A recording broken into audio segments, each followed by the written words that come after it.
I can hear the music. Cool.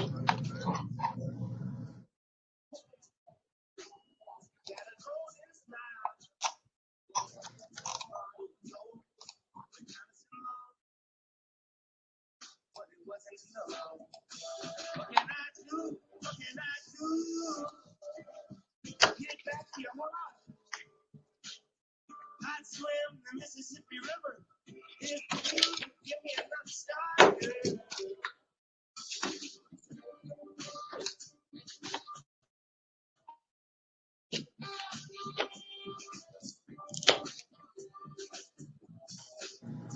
All night long I was out to the moon, baby, you're tender. Love's what I'm longing, baby, please, I'm down to my knees and spec. Ooh, I thirst for you, girl. Baby, I'm running to you well. What can I do? What can I do to get back to your heart? I'd swim the Mississippi River if you give me another shot, girl.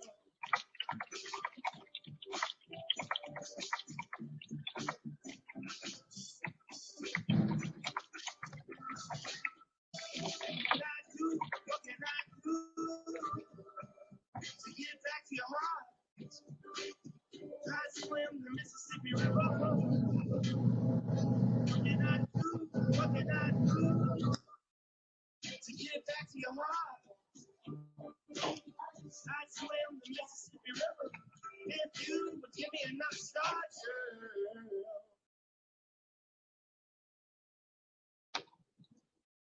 Mr. Clean, Mr. Clean.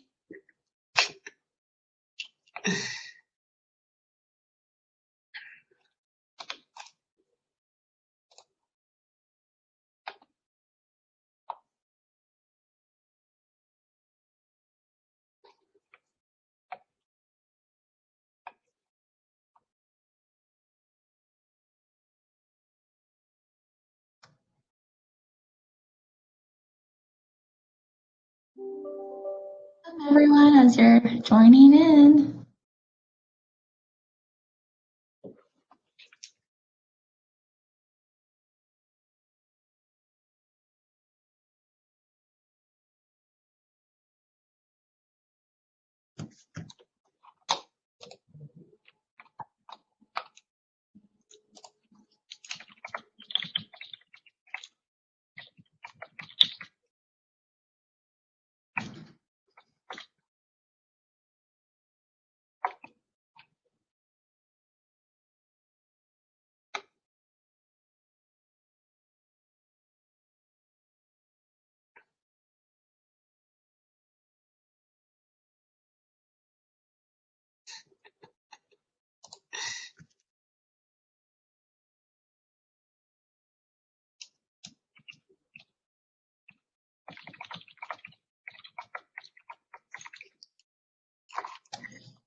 Okay, I'm going to give about 2 more minutes, Evan, if that's okay with you.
Okay, we're going to get started. Welcome everyone, and thank you so much for joining us. I'm just here to introduce Evan Saperstein, who is the Assignments and Accounts Manager at Texas Women University. Just a quick reminder to use the chat if you have any questions throughout the presentation, and I will let Evan take it away. All right, thanks. Okay, so I appreciate y'all sticking with me through that Spotify ad. But I hope you can all see the presentation as well, and if you can't, please let me know. But I wanted to thank y'all for coming in here, and hope y'all are doing well, and now talk about my journey into leaving student affairs. Yes, it's kind of a reference to Frozen, although that was not necessarily intentional. It's just kind of stepping into that beyond and doing something uncomfortable, or finding a space that's uncomfortable. And so there is a worksheet in the attachments that you can all look at. It's a few pages, but it all flows together. And I won't cover it until the end, but you can feel free to look at it. It is a Word document, so you can complete it on your computer, or if you're near a printer, feel free to print it out. And if you can't find it, we can send it in the chat box and in the messages, but just wanted to start off with that. And then I will be using the poll in this presentation, so hopefully we can all engage further in there. And before I start the presentation, I just kind of wanted to set up the expectations and kind of building this presentation for you, so that it's understood that this is from my lens, and it's a single perspective, and I do come with some privileges throughout this that others may not be provided. But I hope that throughout me sharing my story, we can find ways that kind of overlap in your journey, and find out how there are similarities, and take things from this that will empower you to believe that there is more outside of student affairs, so that is a path that you are provided or need to be taking, and be confident with that decision. And it's a hard decision to make, and I think now, maybe more than before with COVID and things that are going on, it is a question that many of us who are either attending or people you know who aren't here to watch this live may be facing, and transitioning to be closer to family, or knowing that they may have to choose to stay in their position because there's no other jobs out there, but they're really kind of done with their role. And so I'm not the only person who's gone through these experiences, and many people who you speak to who are either above you or colleagues of yours will have some kind of idea of what it might be like transition. So I'm going to share my experience, things that I've learned, and highlight a lot of the transferable skills that we do in our jobs, especially in housing, that are also relatable outside of housing. And so now is that poll time, just for me to know who you all are, because I know not everyone is adding into the chat, and I can't see you all. And so let's make this live. The first question is just, what's your level of student affairs? Again, this is just ones that I threw out there, just so kind of we all know who is here. I know this is from my experience, and so I want you to know that there are people in this group, in this chat, that are there to support you, who are maybe the same level as you or above you, or people you can rely on. And then I'll make all the other questions live. I'm hoping that it doesn't erase or close any of the other ones, but please feel free.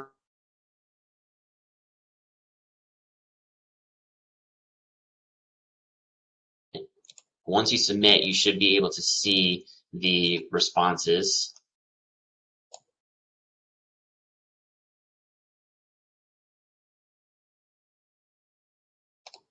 All right, so reading through these, we have a lot of entry levels, some mid, some upper mid.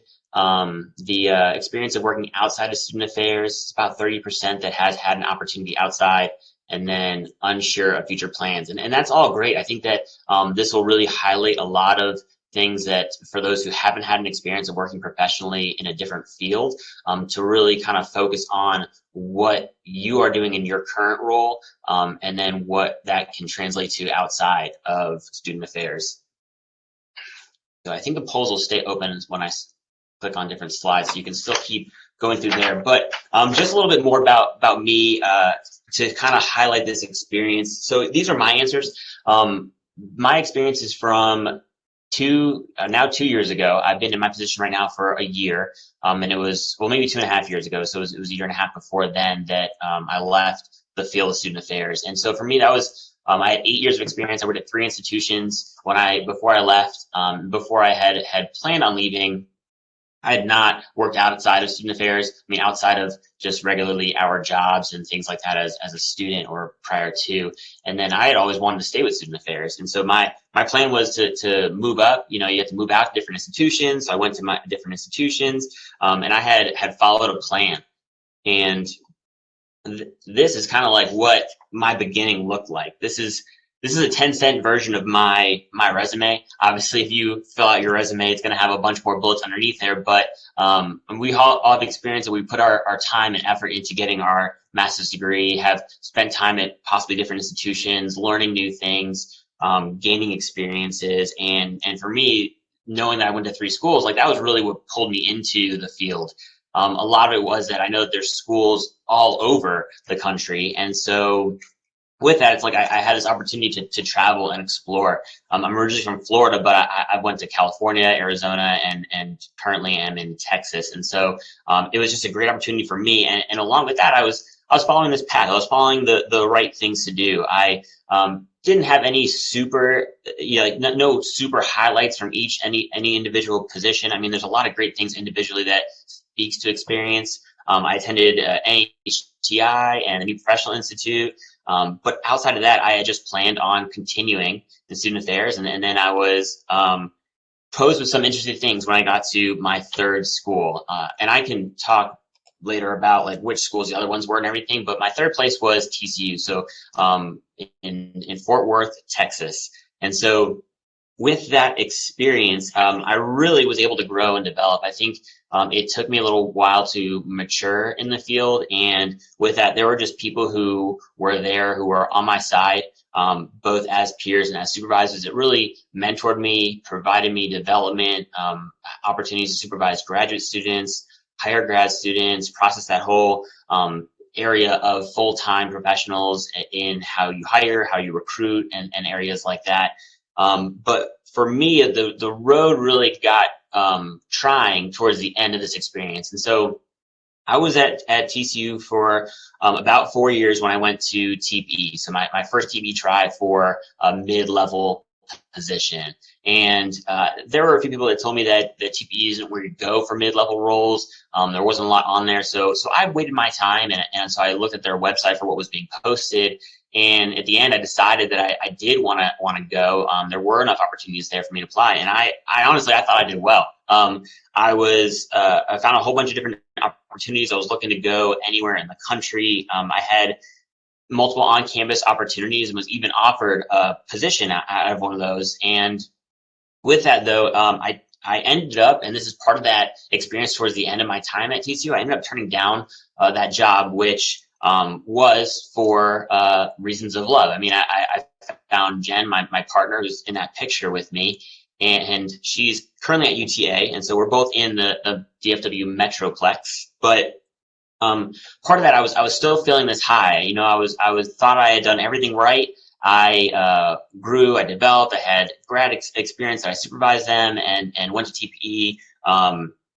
Chose to stay for various reasons, and then planned to say, okay, so I have everything set. I have my person. Now let's search together and find a place and go back to TPE and try all these new things, or this whole cycle again for finding a job. So I was really fired up and ready.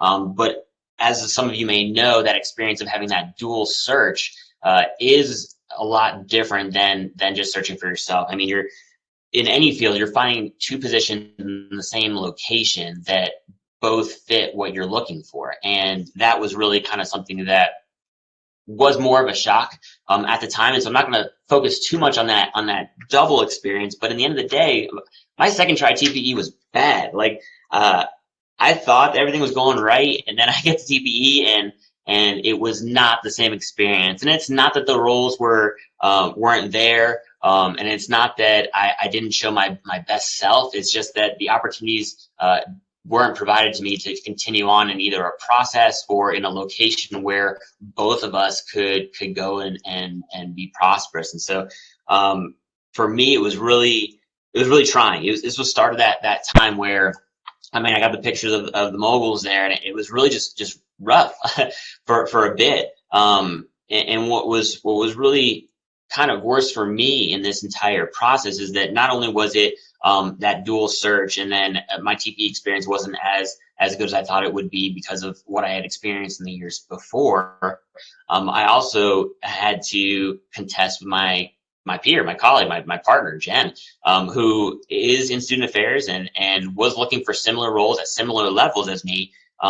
And what was really getting to me is that she didn't go to TPE. She would apply for jobs directly, and she was getting calls. She was getting called back for multiple roles, and it's different. You know, you look at your peers, you compare how you're doing and where you fit in the field and what you can do better. But how do you do that when you're comparing to the person who you're going to spend the rest of your life with? Like that's just on another level of comparison. And so I had to be honest with myself in this, and I felt like I was just floating around. My self-worth was being questioned internally, and then I questioned my experiences, and I was wondering, as Jen had 1 year less experience than I did. She graduated grad school a year after me, and so started her professional career a little bit later. I was wondering in what about that it showed on my resume, or what I'm not sharing in my experience that didn't provide opportunities as readily as she was getting them. And so for me, at the end of the day, she accepted a job, and we moved. And so we moved to leave Texas, which on one stance, for me, it was a opportunity to go out and explore. Jen, her family is in Texas, and so when we started dating everything, she said she didn't want to leave Texas. And so for me, who had traveled around to multiple states, just knowing that she had applied for jobs in another state and said, "Hey, I'm willing to take a leap. Let's do this." Well, that was something I really couldn't pass down, but I had to really bite onto it, and knowing that if we decide to pursue this, that my opportunities in student affairs were limited. And so I chose it as an option to open the door to new opportunities.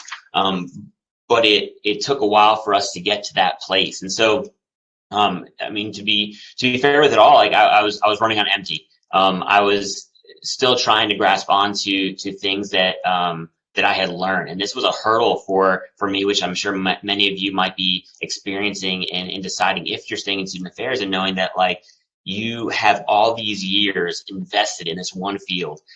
You're so in tune with the student experience. You're so in tune with providing an environment for inclusion and invitation and everything. Yet you aren't provided that when you're trying to look for that next step, but you still have to follow somebody who you're trying to support. Or if you're in a role where you're just like, "Hey, I'm kind of burning. This is it. I know that I'm not investing the best of myself right now, and this is a time when I have to leave." And what if you're ready to go, but there's no other opportunities there? And so we moved to Greenville, North Carolina, and there weren't really many schools around there. It was just East Carolina University, with a whole bunch of smaller schools populated around it, but it was pretty far from NC State and Raleigh, things like that, if anyone knows the area. And so we at the time moved there, and we're living on campus in temporary housing. But in all this, in all these stresses, it's that idea of how do I support us as a family now moving forward when I'm not supporting at all. I have to completely shift and change in my priorities. And so I felt like all these pressures were on me, and some of them were self-imposed. And so it was the reliance really on my partner to really have those conversations, to allow me to get out of my own headspace and really think about what values I hold and how I can turn my passions that I got from student affairs and within housing to other areas outside of housing and outside of student affairs, as those weren't yet coming available. And so I was glad that happened. I was glad that I had someone to rely on, and that's a part of this whole experience where I hope that you take apart from it in knowing that you really need that support network and that group there to help and allow you to have those conversations. Because if you don't talk about it, then you're really not addressing the right things and knowing what your skills and traits are that then could be transferable outside of your field. And so my passions before even in leaving Texas was in athletics. And so I got a coaching certification to be a triathlon coach when I was in Texas. And so when we got to Greenville, I think it was maybe about a month that I was jobless. And so not only had I turned in my papers at TCU saying, hey, I'm not returning for this year, and I knew that I had a few months to then be searching, I had also had a month without a paycheck, but a month relying on someone else, living on campus housing, trying to be the best partner I could be, and knowing that it's just a lot in that moment. And so I focus on what drove me. I focus on my values. I focus on what I could fall back on and what I really enjoyed. And so that was the whole experience and piece of leadership, of building community, of connecting with others. And so Jen and I had actually talked about trying to create my own coaching company. And we had moved to Greenville. It was a smaller area, and so there wasn't a lot of a big community for running or athletics, or nothing that you really found easily on Facebook or locally around. And so I had brainstormed with her about those opportunities and what it would look like to even just start my own business. But luckily, we actually found a local company that had just started up less than a year ago, and they were looking for a head running coach. And so I had applied for that job and was offered that job as the head coach and training program to do all those things that I had really relied on in student affairs and housing. And it really added into that experience and how I sold myself into getting the role. But I mean, part of the job too, it was partially sales. I worked the sales floor while coordinating all these training programs. And so not only for me was it just the aspect of developing and building community, it was also connecting with people in different levels and using that experience to focus on how to push products, essentially, and not sell them because they're, hey, I want you to make more money. I didn't make any commission on anything, but it's how do I help support these people? And the way that I can support them is in one way, we get a lot of medical referrals. And so how do I help them feel better when they're walking? How do I allow them to know that I'm here to support them, whether they buy a shoe or not? I don't care, because it's not my store. Like, I get paid by the hour. And I would even tell them that, but like, how do I build a community and connection with them there? So there was a ton of things that in moving into that role that I really learned about, one, small businesses in themselves, or just even the field outside of student affairs. And so working with a small business, it's there were only 12 employees. And the owner essentially makes all the decisions. So like where you're at, it's a lot of times the director is helping funnel that information down. But here it's the owner takes the brunt of everything, where they're focusing on what the budget is. They're focusing on what events you're hosting. They're focusing on who you collaborate with, so that it puts the company in a better perspective. And so if they have a riff with someone else in the community who, let's say, owns a juice store, well, they're not going to want to partner with them because they don't believe what that juice store stands for example. And so it was interesting navigating all those pieces. But in the end of everything, like, I really focus on the experiences that we've gained as far as leadership, mentorship, and outreach. And that really tied into the experience of being a coach. And those are things that we do really daily. And so in my roles previously with being a hall director, I'm sure some of you have experiences that are similar, in that you get a lot of opportunities with budgeting. And the experience with that compared to a business, though, you have to, for me, took a second to realize that as a hall staff, you get to put on events that are fun. You get to build community. You have a budget. You can go ahead and spend that. With being a small business, really, you had to be extremely frugal. You weren't necessarily given a budget until you were planning the program, and you had to show that this event could actually return those funds. And so it was just a different perspective on all the things that we already do and know.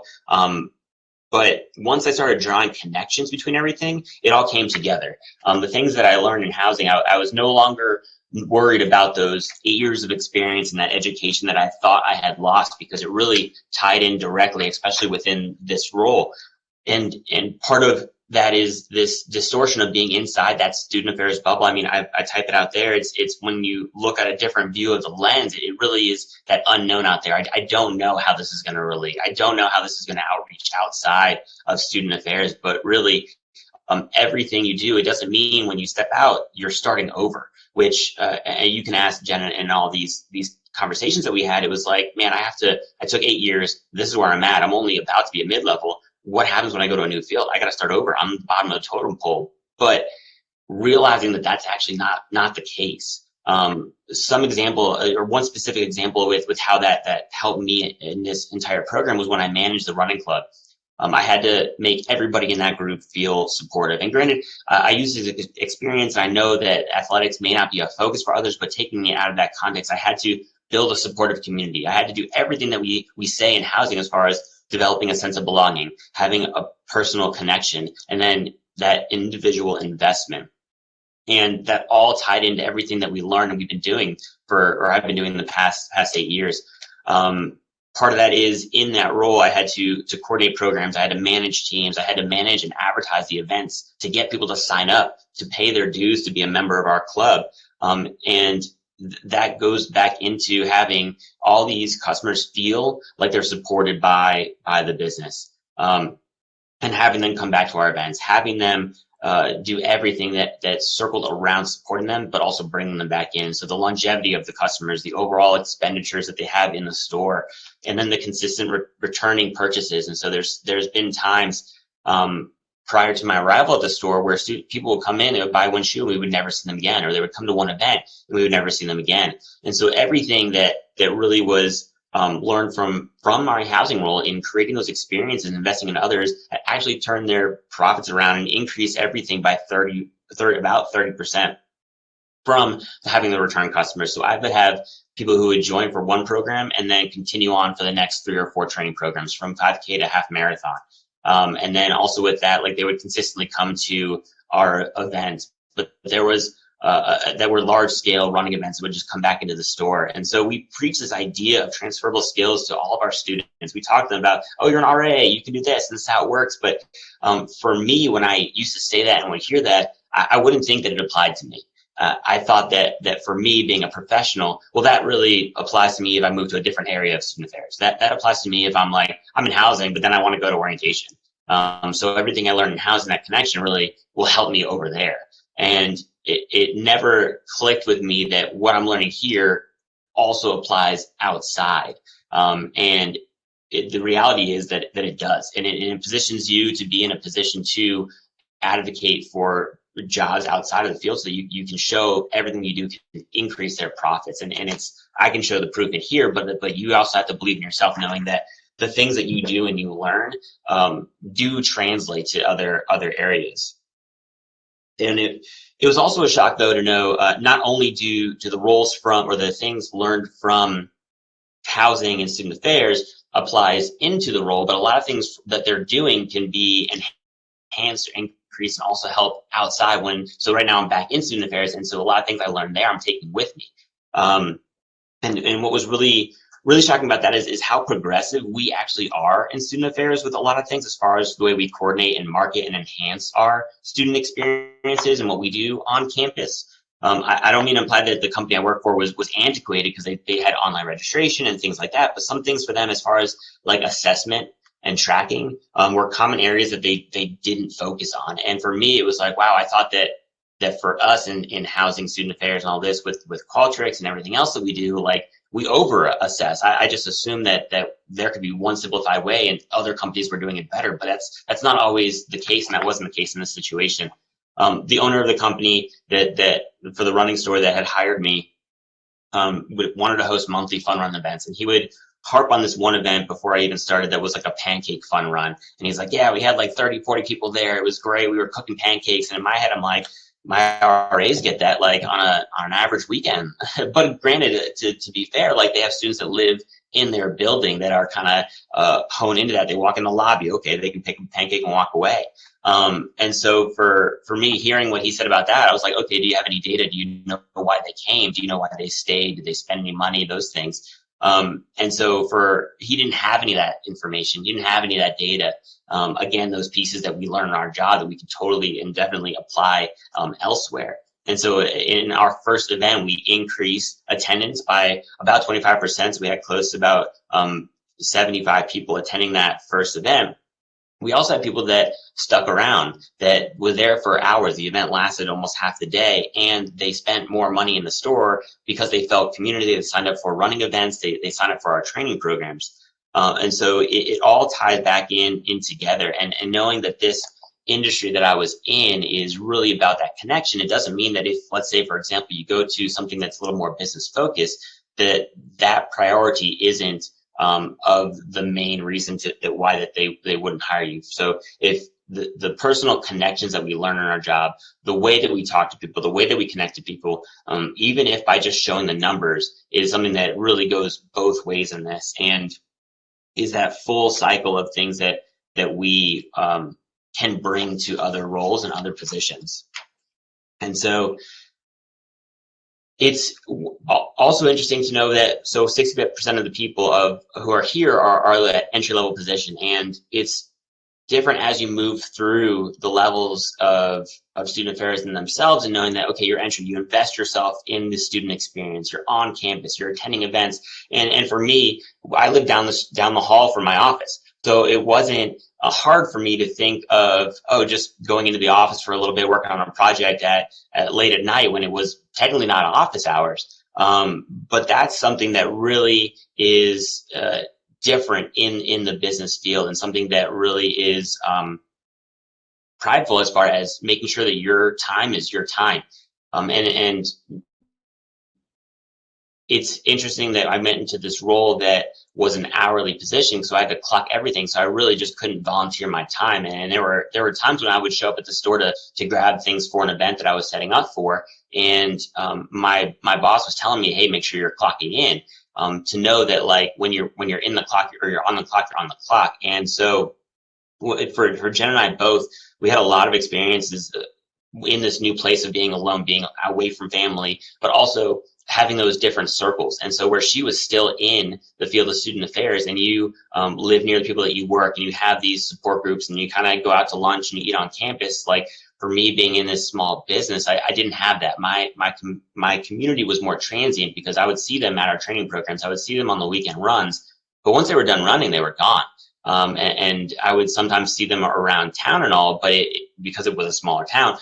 But at the end of the day, it's really finding where those areas of support for you to make you still feel happy and supported are outside the job, which I don't think oftentimes, especially that entry-level position, is really discussed as you continue to move on. I think a lot of my friends who have gone to those mid-level positions at this point have discussed about it's hard to be an adult. It's hard to move off campus and make friends. And that is true, but you have to also understand that it's not impossible.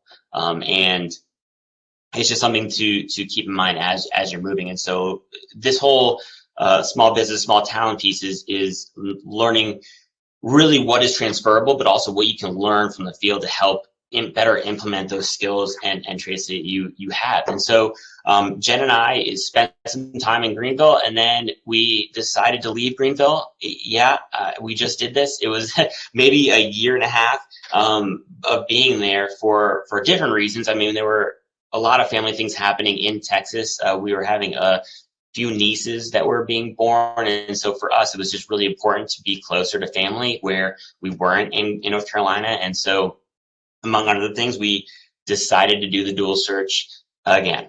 And so that might be something that you all may do. It's quite possible that you jump to one job and you're not there very long for fit or for support or whatever reasons, and then you got to do it again. But I'll tell you from my experience, and knowing that we're moving back, or that we were moving back, it gave us a sense of calm to know that we had more people back in our network that we can be supported with. But also, I was no longer afraid of trying to get back in or leaving student affairs because of the things that I've learned and gone through. I know that my skills transfer, and I know that although this might be a similar process, it's not as daunting as it first was because I've experienced it. I've stepped in those puddles, for lack of better terms, before. And so in our process, the same thing that happened when we moved out to Greenville happened this time. So we left our jobs in December, or the end of December, and Jen had already landed a position before we moved back, and I once again was left just dragging on our coattails. And it was nice this time that we didn't necessarily have on-campus housing, but we had family, so we lived with the in-laws for 6 months. And in that whole time, not only now was I like living off of Jen's income, I also was mooching off her parents. And so talk about a different set of expectations and pressures that I put on myself in this whole month of trying to find a job.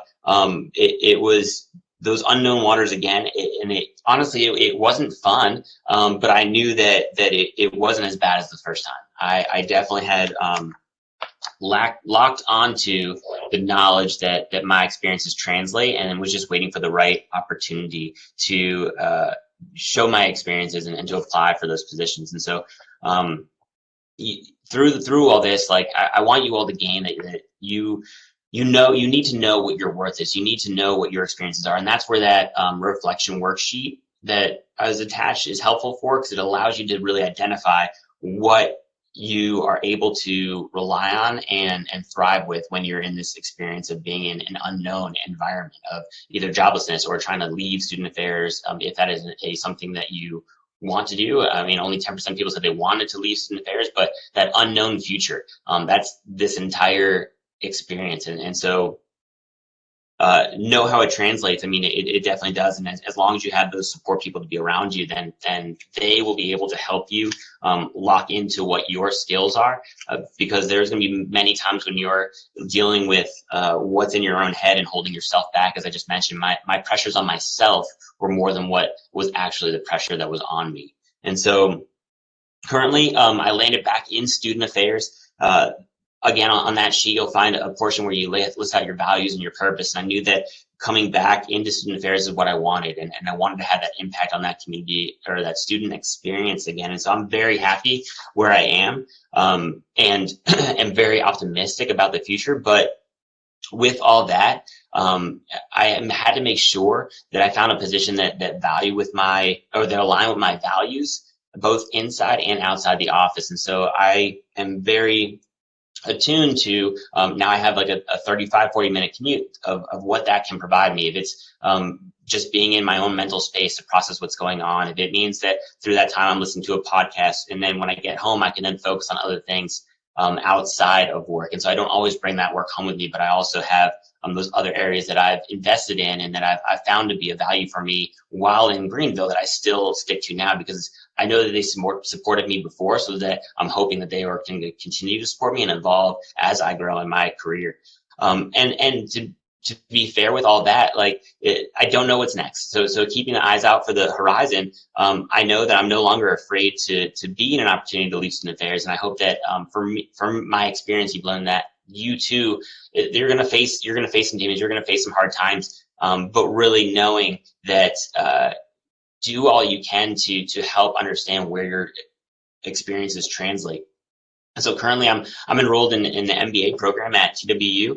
We just offered a tuition benefit here. And for me, it's not the idea that I feel like I have to do it, but I feel that the connections that I learned from being outside and knowing that my inside higher ed experience, when I originally learned all those things and was going through all that, I didn't know how it specifically related to dollars and cents. And then now going outside of student affairs, I saw that it does, that you can turn everything that we do here as far as the programming, the events, the coordination into a profitable position for an organization. So coming back in here, this business of being getting an MBA isn't all about me trying to promote myself and go on and try and create my own thing or be somewhere else with that. It's about investing in my role dealing with assignments, and assignments deals with dollars and cents, and it deals with, although I don't make the decisions I have a seat at the table to listen to and understand